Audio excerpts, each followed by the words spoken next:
Hello guys, welcome back to another video. तो guys, इस video में हम लोग टीन प्लेट के टेक्निकल्स के बारे में डिस्कस करने वाले हैं। तो यहाँ पे हम लोग आ चुके हैं एनएससी के डेली चार्ट पे।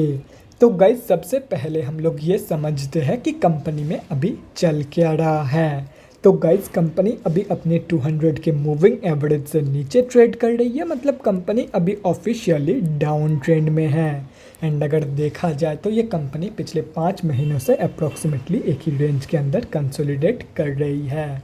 तो ऐसे में जिन लोगों की भी होल्डिंग इस कंपनी में ऑलरेडी है, उन लोगों को मैं यही सजेस्ट करूंगा कि आप लोग 280 रुपये के प्राइस रेंज के आसपास एक स्टॉप लॉस लगा कर रख दो।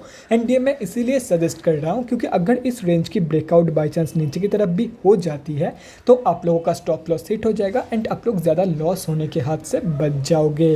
तो अभी अगर फ्रेश एंट्रीज के बारे में डिस्कस करें तो सबसे पहले स्विंग ट्रेडर्स के बारे में बात करते हैं।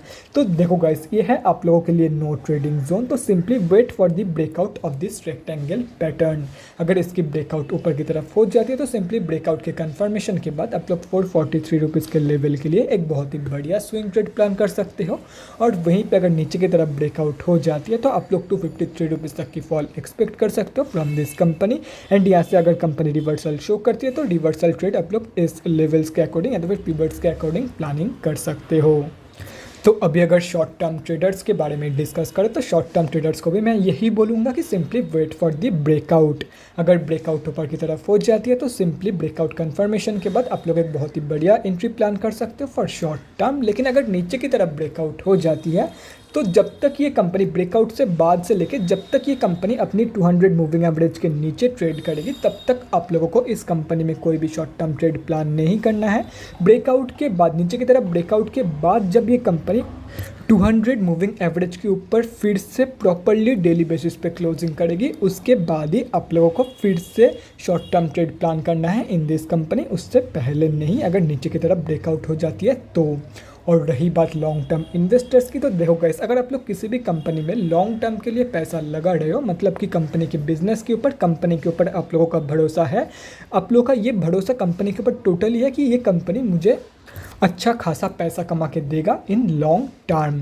तो ऐसे में जितना सस्ते में मिले उतना ही अच्छा होगा आप लोगों के लिए। तो अगर ये कंपनी आप लोगों को 250 रुपये के प्राइस रेंज पे मिल जाती है तो बहुत ही बढ़िया है। बाकी अगर उस प्राइस रेंज तक ये कंपनी फॉल शो नहीं करती है तो एटलीस्ट 300 रुपये के आसपास ही एंट्री लेने की कोशिश करना इन दिस कंपनी।